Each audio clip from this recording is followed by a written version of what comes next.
இந்த 8வது மாசம் ஆகஸ்ட் மாதத்துல கர்த்தர் நமக்கு கொடுத்த வாக்குத்தத்தம், நான் உன் விண்ணப்பத்தை கேட்டேன், உன் கண்ணீரை நான் கண்டேன், ஆனபடினாலே உனக்கு நான் ஆதரவாய் இருப்பேன், உன்னை விடுவிப்பேன் என்று சொல்லி ஆண்டவர் நமக்கு வாக்கு பண்ணியிருக்கிறார்.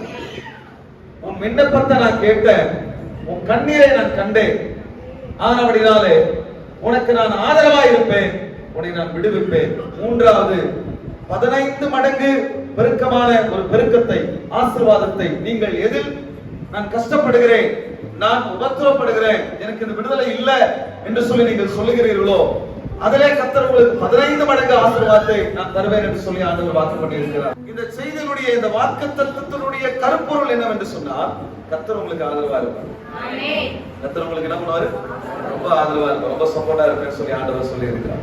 அதனால தேவனுடைய பிள்ளைகளே, நீங்கள் இந்த மாதத்துல கவலைப்படாதீர்கள், பயப்படாதீர்கள். கர்த்தருடைய ஆதரவு உங்களுக்கு இருக்கும். நீங்க எதை நினைச்சு பயப்படுறீங்க எனக்கு தெரியல, நீங்க எதை நினைச்சு நீங்க கவலைப்படுறீங்க எனக்கு தெரியல, எதுல எனக்கு குறைவு இருக்குது, எதுல எனக்கு விடுதலை வராதா அப்படின்னு சொல்லி நீங்க எதை குறித்து நினைக்கிறீங்க தெரியல, எதை நீங்கள் நினைக்கிறீர்களோ அதிலே கர்த்தர் உங்களுக்கு 15 மடங்கு கர்த்தர் பெருக்கத்தை கர்த்தர் தருகிறார். 15 வருடத்தை நான் கூட்டி தருகிறேன் என்று சொன்ன ஆண்டவர், நான் மறுபடியும் சொல்றேன், இது என்னுடைய வார்த்தை அல்ல, இது கர்த்தருடைய வார்த்தை. இதை நம்பினால் உங்களுக்கு அது அப்படியே பலிக்கும்.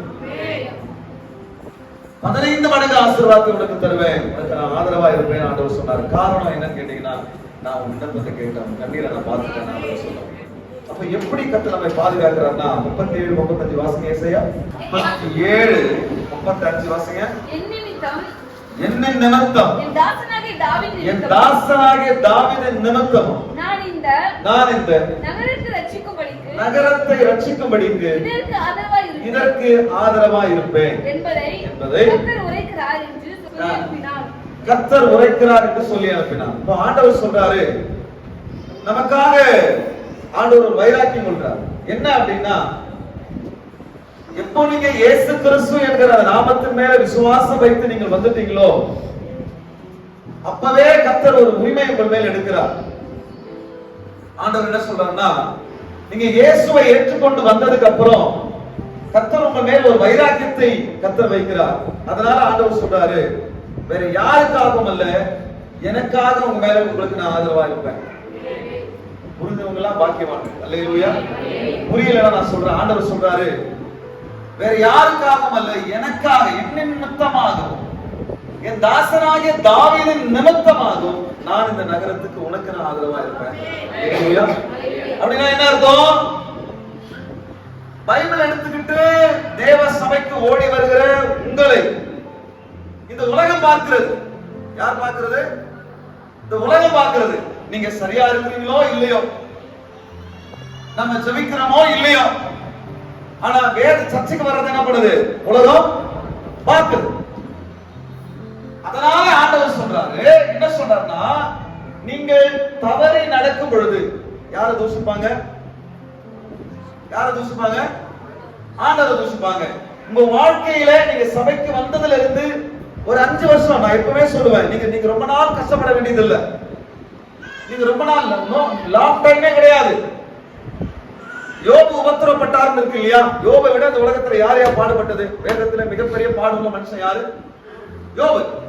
அந்த யோபு பாடுபட்ட வருஷங்கள் எத்தனை அப்படின்னா, வருஷம் கிடையாது, மாசம், வெறும் 8 மாசம் தான்.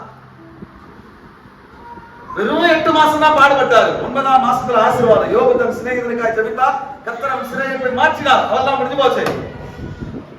சபைக்கு ஆண்டவர் சொல்லுகிறார், சபைக்கு நீங்கள் ஆண்டவரை, அதனால தான் சொல்றோம், டேய் சபைக்கு வந்துடுறான்னு சொல்றோம். ஏன் அப்படின்னா, பைபிளை எடுத்துக்கிட்டு நீங்க சபைக்கு நடையா நடந்து அந்த ஊர் வழியா, அந்த கிராமத்தின் வழியா, அந்த வீடுகள் வழியா, அந்த மனிதர்கள் முன்பாக வேதத்தை எடுத்துட்டு வான்னு ஏன் சொல்றோம்? நீங்க வேதத்தை எடுத்துக்கிட்டு வரும் பொழுது கர்த்தர் சொல்றார், ஒரு 5 வருஷம் நீ இருக்கிற நிலைமையில இருந்து நீ முன்னுக்கு வராம அதே இடத்துல இருந்தா பாக்குறவன் சொல்லுவான், இதுங்க பைபிள் எடுத்துட்டு போய் கூட அப்படியே தான் இருக்குன்னு சொல்லுவோம். தவறி நடந்தாலும் யாரெல்லாம் பழிப்பான்? ஆண்டவர் தான் பழிப்பான்.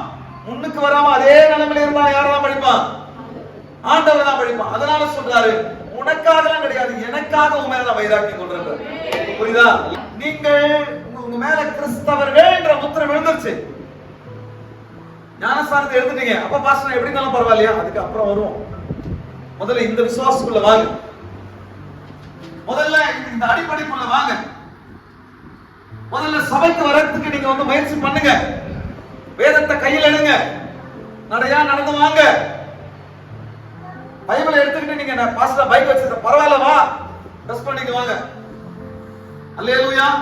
சண்டேனா எங்க போக மாட்டேன், சண்டேனா நான் வந்து சர்ச்சுக்கு தான் போவேன். முதல்ல உங்க வீட்டுல இருக்கிறவங்க நபருக்கு தெரியட்டும். காரணம் இருக்கு. உங்க வீட்டுல இருக்க என் பையன் சண்டேனா எங்கேயும் போக மாட்டான், சபைக்கு தான் போவான். அப்படி வந்தானா கர்த்தர் அவனுக்காக வைராக்கியம் கொள்வார். ஆண்டவர் சொன்னார், உனக்காக என்னின் நிமித்தமாக. ஏன்னா அவர் வல்லமை உள்ளவர், அவர் அதிகாரம் உள்ளவர், அவர்தான் ராஜா. அவரை போல ஒரு தெய்வம் கிடையாது, அவருக்கு நிகரம் கிடையாது. அவரை போல ஒரு தெய்வமும் கிடையாது. ஈக்குவல் யார் சொல்றீங்க? அவருக்கு நிகர். அவருக்கு இவர் வந்து இந்த தெய்வம் வந்து கடவுளுக்கு ஆண்டவருக்கு ஏத்த மாதிரி ஒரு கடவுள் கிடையவே கிடையாது. ஐயா, இயேசுவை மனிதன் என்று சொல்லுகிறவன் கூட, இயேசுவை இறைத்தூதர் என்று சொல்லுகிறவன் கூட என்ன சொல்றானா, இயேசுக்கு நிகரான ஒரு மனிதன் அவருக்கு முன்னாடி இருந்ததில்லை, இப்போ இனிமேல இருந்ததில்லை, இனிமேல வரமாட்டான்னு சொல்றான். இயேசு மனிதனா சொல்றான். இயேசுவை ஒரு இறைத்தூதன் சொல்றவனா என்ன சொல்றான்? இயேசுவை போல ஒரு இறைத்தூதன் முன்னாடி பிறந்ததில்லை, இனிமேல வரப்போறதில்லை. அவர்தான் பயங்கரமான இறைத்தூதர், அவர்தான் மறுபடியும் வரப்போறாருன்னு. அல்லேலூயா. இயேசுவை கடவுள் என்று சொல்லுகிற நாம் அவரை போல ஒரு கடவுள் இல்லை என்று சொல்லுகிறோம். ஆமென். அல்லேலூயா. அதனால அவர் சொல்றாரு, உனக்காக இல்ல எனக்காக. உன்னை நான் உயர்த்தலன்னா நீ பைபிள் எடுத்துட்டு சர்ச்சுக்கு வரீங்க பாருங்க. அதனால உன் சொந்தக்கார உன்னால என்ன திட்டுவான்? நீ பைபிள் எடுத்து வரும்பொழுது அதே நிலைமையில் இருந்தீனா, நீ பைபிள் எடுத்து வர்றதை பார்க்கிறவன் உன்னால நீங்க அதே நிலைமையில், உண்மை நான் சொல்றது பொய் நினைக்கிறது உண்மை, இது சத்தியம். வந்தோம் நீங்க முன்னுக்கு வரல அப்படின்னா, நீங்க ஆசீர்வதிக்கப்படலன்னா ஒரு 5 வருஷம் வெயிட் பண்ணுங்க. 5 வருஷம் நீங்க முன்னுக்கு வரலன்னா என்ன சொல்லுவானா, இவங்க சர்ச்சுக்கு போய் கூட ஒரு முன்னேற்றம் இல்லையே உன்னால என்ன சொல்லுவான். அதனால சொல்றாரு, உனக்காக இல்ல எனக்காக நான் வைராக்கியம் கொள்கிறேன். மறுபடியும் படிக்க என்ன நிமித்தமாகும், என் தாசனாகிய தாவீது நிமித்தமாகும் இந்த நகரத்துக்காக நான் வைராக்கியம் பாராட்டுகிறேன். ஆதரவா இருக்கு. பாடி பாக்கலாம். என் நிமித்தமும் என் தாசனாகிய தாவீது நிமித்தமும் நான் இந்த நகரத்தை ரட்சிக்கும்படிக்கு இதற்கு ஆதரவா இருப்பேன். அல்லேலூயா. யாருக்காக கர்த்தர் நம்மளை ஆசீர்வதிக்கிறாரு? நீங்க ரொம்ப நல்லா ஜெபம் பண்ணிட்டீங்களா? அல்லேலூயா. அவர் சொல்றாரு, நீ என்ன நம்பிட்டா அதனால உன்னை ஆசீர்வதிக்கிறேன். அல்லேலூயா. என்ன நம்பி பைபிள் எடுத்து நீ எடுத்துட்டு வர்றதை எல்லாம் பாக்குறா, அதனால நான் உன்னை ஆசீர்வதிக்கிறேன். இவ்வளவு நல்லா இருந்தவங்க. அதான் ஆண்டவர் சொன்னாரு, ஜீவனுள்ள ஊற்றாகிய என்ன விட்டுட்டு என் மக்கள் வெடிப்புள்ள தொட்டியை தேடி போனாங்க. எங்க தேடி போனாங்களா? ஜீவனுள்ள ஜீவ ஊற்றாகிய என்ன விட்டுட்டாங்க.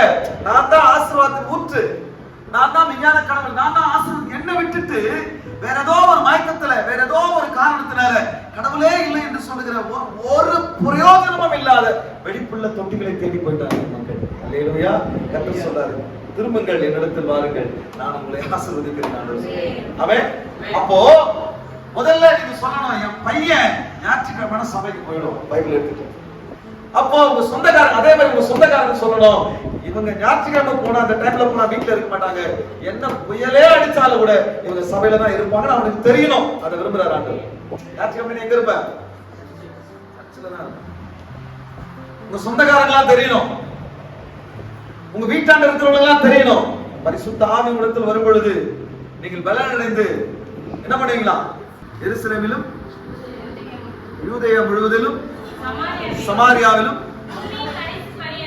பூமியின் கடைசி பரியந்தமும் எனக்கு சாட்சிகளாய் இருப்பீர்கள் என்றார். அப்ப கருத்து என்ன? பரிசுத்த ஆவி எருசலேமில் என்ன பண்ணுங்க, நீங்க காத்திருங்கள். எதுக்கு காத்திருக்கணும்? உன்னதத்தில் வரும் பலனினால் தரிப்பிக்கப்பட வரைக்கும் நீங்க என்ன பண்ணணும்? காத்திருக்கணும். எப்ப சொன்னாரு? இயேசு கிறிஸ்து பரமேறி போறார். அந்த பரமேறி போறதுக்கு முன்னாடி என்ன சொல்றாரு? பரமேறி போயிட்ட பிறகு வானத்தையே பார்த்திருக்கிறாங்க. பார்த்துட்டு இயேசு மறந்துட்டார். அப்போ இயேசு கிறிஸ்து மேகங்கள் நடுவே ஏறி போறார். எங்க போறாரு? மேகங்கள் நடுவே ஏறி போறார். மறந்துட்ட உடனே சீசர்லாம் அப்படியே பாத்துக்கலாம் என்னடா இவரை நம்பி வந்தா பரலோகத்துக்கு என்ன பண்ணாரு? ஏறி போயிட்டாரு. பாத்துக்கிறாங்க. பார்த்த உடனே திடீர்னு ஒரு தேவதூதன் வரான். திடீர்னு என்ன பண்றான்? ஒரு தேவதூதன் வானத்துல தோன்றி, கலிலேயராகிய மனுஷரே, எபிரேயராகிய மனுஷரே, நீங்கள் ஏன் வானத்தை அண்ணாந்து பார்த்து கொண்டிருக்கிறீர்கள்? எப்படி உங்கள் ஆண்டவராகிய, உங்கள் இரட்சகராகிய, உங்கள் மேசியாகிய இயேசு கிறிஸ்து மேகங்கள் நடுவே பரலோகத்துக்கு ஏறி போனாரோ அதே போல மறுபடியும் என்ன பண்ணுவார்? மேகங்கள் ஊடாக வருவார். எப்படி போனாரு? அவர் என்ன பண்ணுவாரு? மறுபடியும் வருவார். அதுதான் ஏஆர் கூட சொன்னாரு. என்ன சொன்னாரு? the prediction of Jesus Christ. யார் இந்த உலகத்துல யாரை நீங்க பார்க்க ஆசைப்படுறீங்க அப்படின்னு ஏஆர் கேக்குறாங்க. அதான் prediction of Jesus Christ னு சொல்றாரு. இயேசுவை பார்க்க ஆசையா இருக்கிறேன். அப்ப எப்படி அவர் ஏறி போனாரோ அப்படியே என்ன பண்ணார்? மறுபடியும் வருவார். அப்ப என்ன பண்ணணும்? இயேசு என்ன சொன்னாரோ அதை போய் செய்யுங்கன்றாங்க. தேவதூதர் சொன்ன எல்லாம் போறோம். அப்ப இயேசு என்ன சொன்னாரு? இயேசு இருக்கும்போது அதான் என்ன சொன்னாரு? நீங்க எல்லாம் என்ன பண்ணுங்க? உன்னதத்திலிருந்து வரும் பலனினால் தரிப்பிக்கப்படும் வரைக்கும் நீங்கள் எருசலேமை விட்டு எங்க போக கூடாது. அந்த பலனினால் தரிப்பிக்கப்பட்டதுக்கு அப்புறம் நீங்க எருசலேமை விட்டு போகலாம்னு சொல்லி ஆண்டவர் சொன்னார். அப்ப என்ன நடந்தது?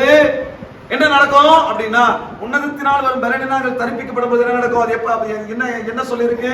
யோவேல் தீர்க்கதரிசன புத்தகத்தில் சொல்லப்பட்டிருக்கிறது. ஏதோ வம்சமான யாவர் மேலும் என்னுடைய ஆவியை ஊற்றுவேன், அப்பொழுது உங்கள் குமாரன் என்ன பண்ணுவாங்க? குமாரத்தின் சொப்பனங்களை காண்பாங்க, தீர்க்கதரிசனம் சொல்லுவாங்க.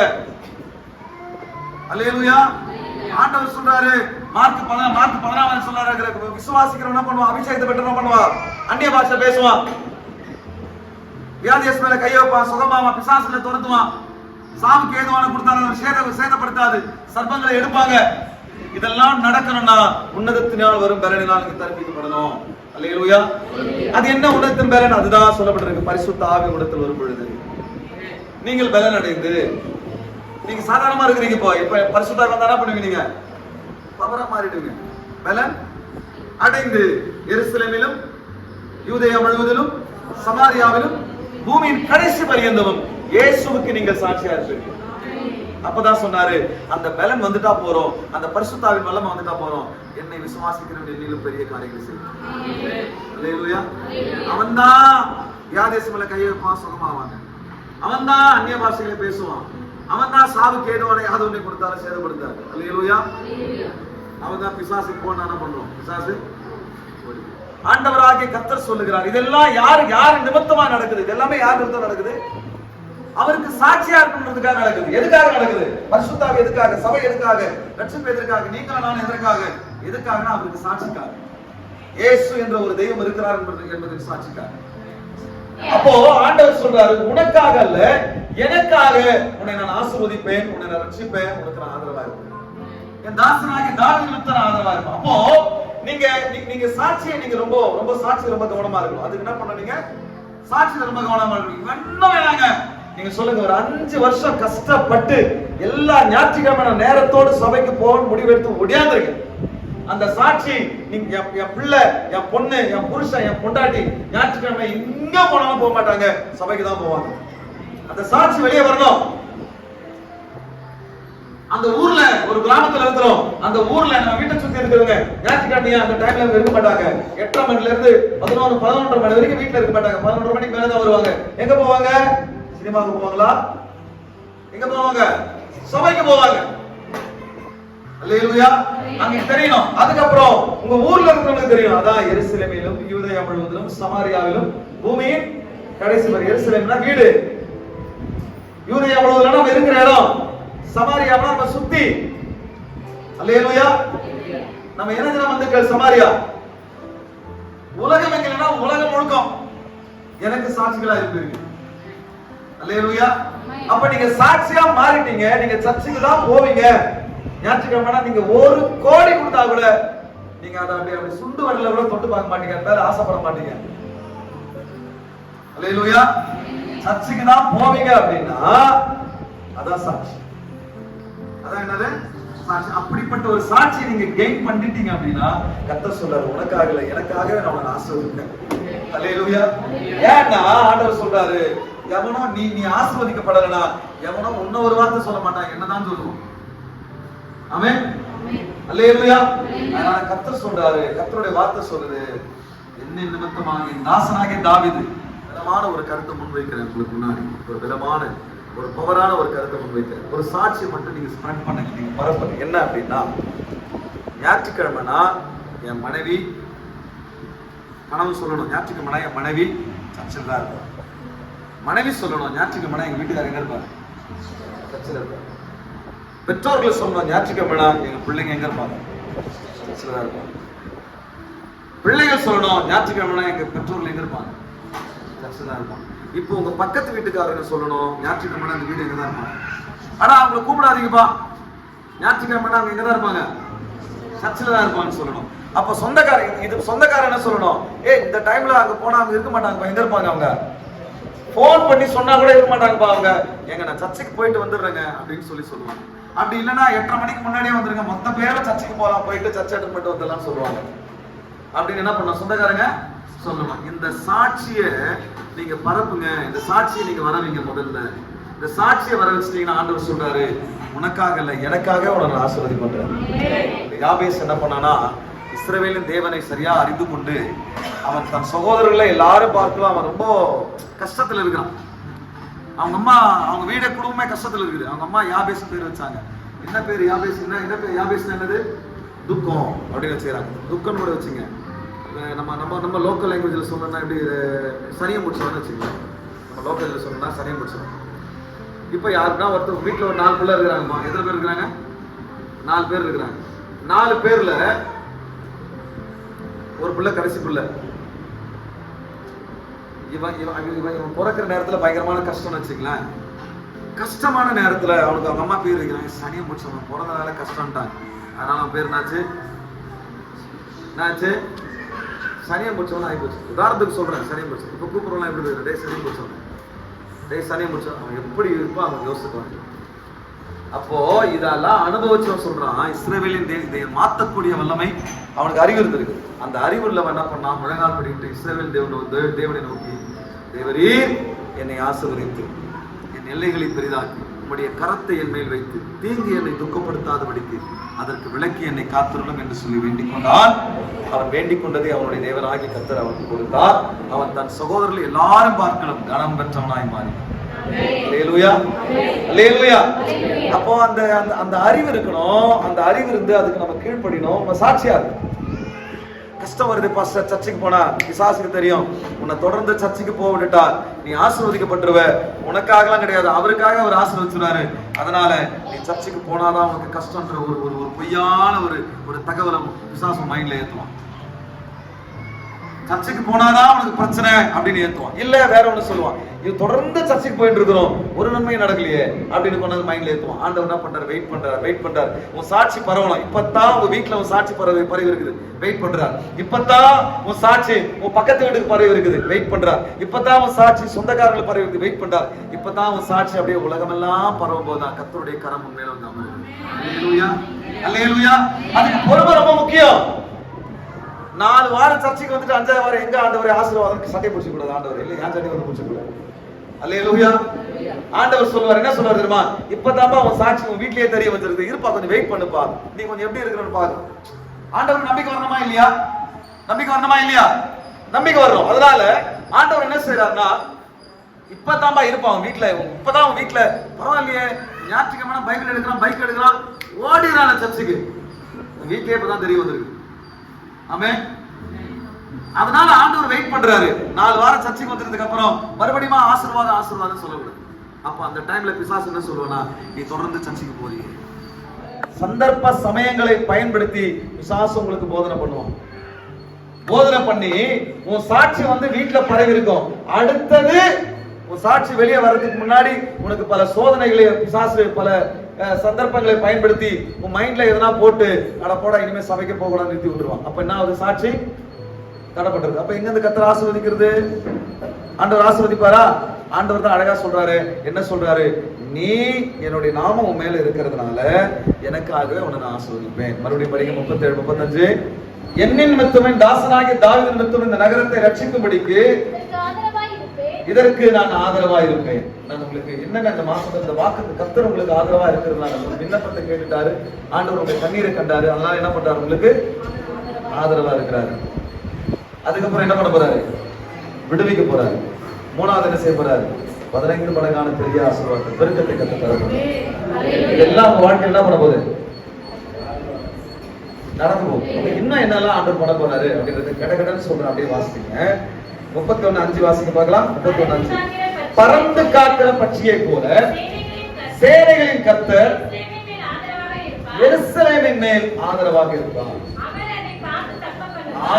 அதை அவர் காத்து தங்க பண்ணுவார். பறந்து காக்கிற பட்சியை போல. அப்படின்னா ஒரு கூட்டை கழுகு என்ன பண்ணுமா, கட்டிட்டு முட்டையிட்டு குஞ்சுகளை பொறிச்சிட்டு அந்த குஞ்சுகளை காப்பாத்துறதுக்காக அந்த கூட்டின் மேல அசைவாடி கொண்டு இருக்கும். ஏன்னா பாம்புக்கு வந்து சாப்பிடக்கூடாது, வேற எறும்பு வந்து எதுவும் பண்றக்கூடாது, ரொம்ப கவனமா அது மேல இருக்கும். அதுதான் ஆண்டவர் சொல்றாரு, பறந்து காக்கிற பட்சியை போல நான் எருசலேமுக்கு ஆதரவா இருப்பேன். அல்லேலூயா. உங்களுக்கு ஆதரவை ஆண்டவர் தருவேன் ஆண்டவர் சொல்றாரு. நான் உன்னை தங்க பண்ணுவேன், உன்னை நான் விடுவிப்பேன் ஆண்டவர் சொல்றாரு. அடுத்தபடியா கர்த்தருக்கு ஸ்தோத்திரம். உபாகமத்தின் புத்தகம் 7ஆம் அதிகாரம் 6ல இருந்து 14 வரைக்கும் வாசிக்கணும். உன் தேவனாகிய கர்த்தர் தமது நாமம் விளங்கும்படி. நல்லா கவனிங்க. உன் தேவனாகிய கர்த்தர், இதுக்கு அடுத்த வசனம் வாசிக்க போறேன். கர்த்தருக்கு ஸ்தோத்திரம். அது ரொம்ப முக்கியமான வசனம், அதையும் கவனிச்சுங்க. இப்போ உபாகமத்தின் புத்தகம் 7ஆம் அதிகாரம் 6ஆம் வசனம் வாசிட்டு டைரக்டா 14ஆம் வசனத்துக்கு போயிடுங்க. நடுவுல வாசிக்கிறதா, நடுவுல சம்பவத்தை நான் சொல்லிடுறேன், நேரம் இல்லாதனால வாசிங்க. உன் தேவனாகிய கர்த்தர் தமது நாமம் விளங்கும்படி. அப்படின்னா என்ன அர்த்தம்? ஒரு பையன் படிச்சு மார்க் எடுக்கிறான்னு வச்சுக்க, அவன் முட்டாளு, அறிவு கட்டவன்னு வச்சுக்கிறோம். ஆனா அவன் ஜெயிச்சுட்டானா நம்ம என்ன சொல்றோம்? நீ திறமையானவன் சொல்லி நிரூபிச்சுடா. சொல்றோமா இல்லையா? சொல்றோமா இல்லையா? நீ முட்டாளன்னு நினைச்சோம், நீ முன்னுக்கு வர மாட்டேன்னு நினைச்சோம், நீ ஜெயிக்க மாட்டேன்னு நினைச்சோம். அவன் தன் திறமையை விளங்க பண்ணினான். தனக்குள்ள திறமை இருக்குன்னு சொல்லி என்ன பண்ணாம விளங்க பண்ணிட்டான். தனக்கு அறிவு இருக்குன்னு சொல்லி விளங்க பண்ணிட்டான். இதான் ஆண்டவர் அதை இங்க சொல்றாரு. அவருடைய நாமம் விளங்கும்படி, அவர் தான் கடவுள் என்று சொல்லி நீயும் மற்றவர்களும் விளங்கிக் கொள்ளும்படி, புரிந்து கொள்ளும்படி, தெளிவுக்குள்ளாய் வரும்படி. அல்லேலூயா. அவருக்காக, அவர் நாமத்தின் நிமித்தமாக நீங்க பெரிய ஜனம், நீங்க ரொம்ப பெரிய ஜனக்கூட்டம்லாம் கர்த்தர் உங்களுக்கு தெரிஞ்சுக்கல, அவருடைய நாமத்தின் நிமித்தமாக உங்களை தெரிந்து கொண்டார். அல்லேலூயா. பெரிய ஆளுன்னு சொல்லிலாம் அவர் நினைக்கல, அவர் நாம் உங்க மேல வச்ச இரக்கத்தினாலே அவர் தெரிந்து கொண்டார். தெரிந்து கொண்ட மத்தியில நமக்கு சொந்த ஜனமாய் கர்த்தர் மாற்றினார். புரியுதா? புரிஞ்சுங்க. தனக்கு ஒரு வைராக்கியம் வரணும். இதுல என்ன வரணும்? ஒரு வைராக்கியம் வரணும். நான் அவருக்கு சொந்தமான ஜனம், அவருக்கு சொந்தமா என்ன ஆண்டவர் தெரிஞ்சுக்கிட்டாரு.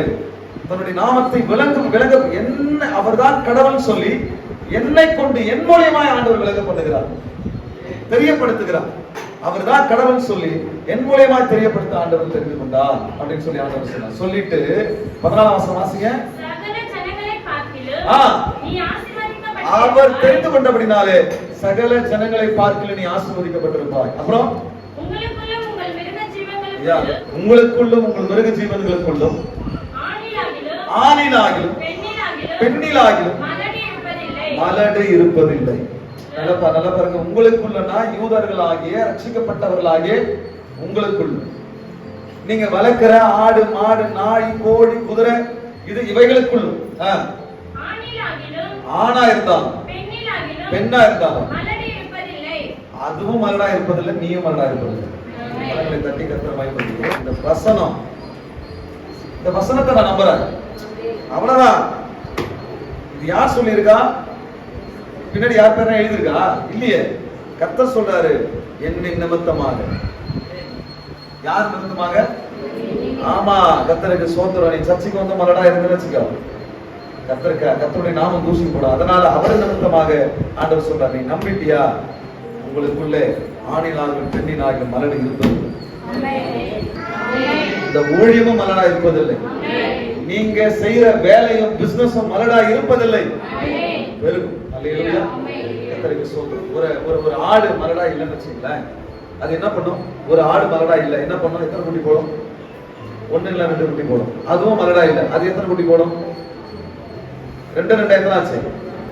4. 4 நாளும் மலடா இல்லைன்னா என்ன நடக்கும்? மலடா இல்லைன்னா என்ன நடக்கும்? பெருக்கம் வந்துகிட்டே இருக்கும். இதைத்தான் ஆண்டவர் சொல்றாரு, 15 மடங்கு பெருக்கத்தை நான் தருவேன், உன்னை நான் விடுவிப்பேன், உனக்கு நான் ஆதரவா இருப்பேன். ஆண்டவர் சொல்லிட்டு இன்னொன்னு சொல்றாரு, உன்னை நான் 15 மடங்கு பெருக்கத்தை தருவேன். ஏன்னா உன்னுடைய மலட்டை நான் நீக்கிறேன் ஆண்டவர். நீ நம்பிட்ட, அதனால மலட்டை நீக்கிறான். ஐயா, கர்த்தர் எனக்கு குழந்தை கொடுத்துட்டாரு அப்படின்னா கர்த்தர் சொல்றாரு, பொருளாதாரத்துல உனக்கு மலடு இருக்குதா? மலடு நீக்கும். அல்லேலூயா. எப்ப பார்த்தாலும் கஷ்டம், மலடு முன்னுக்கு வரவே முடியாது. மலடு, அதுல மலடு இருக்குதா? கர்த்தர் அந்த மலட்டை நீக்கிறாரு, முன்னுக்கு வருவார். பெருக்கத்தை ஆண்டவர் தருவார். ஐயாகவே நான் ஆண்டவரே மலடா இருக்கிறேன் என்று சொன்னார். கர்த்தர் உன் மலட்டையும் கர்த்தர் நீக்குவார். நான் தைரியமா சொல்றேன், அடித்து சொல்றேன். ஆபிரகாம் எதையும் நம்பாம வாக்குத்தத்தம் பண்ணின தேவன் மேல் நம்பிக்கை வச்சான். நான் எதை மேல நம்பிக்கை வைக்கல. இந்த மலடா இஸ்ரவேலிலே ஆணினாகிலும் பெண்ணினாகிலும் மிருக ஜீவன்கள் நீ உன்னிலும் உன் மிருக ஜீவன்களும் ஆணிலும் பெண்ணிலும் மலடா இருப்பதில்லை என்ற வார்த்தையை எழுதி வைத்த சர்வ வல்லமையுள்ள தேவன் மேல் நம்பிக்கை வைத்து நான் ஆணித்தரமாய் பேசுகிறேன். அதனால இந்த சபையில வருகிற யாரும் மலடா இருப்பது. நான் தான் சொன்ன 5 வருஷம் சபைக்கு பைபிள் எடுத்துட்டு வந்துரு. நீ எதுல மலடா இருந்தாலும் கர்த்தர் மலட்டு தன்மை நீக்கி உன்னை முன்னுக்கு கொண்டு வருவார். அல்லேலூயா. சாட்சி விளங்கட்டும். சாட்சி என்ன பண்ணட்டும்? விளங்கட்டும். இது நடக்குமா நடக்காதுன்ற பயம் உனக்கு வேணாம். பயமே வேணாம். அல்லேலூயா. நடக்கும், சத்தியமா நடக்கும். எழுதுங்க கர்த்தர்.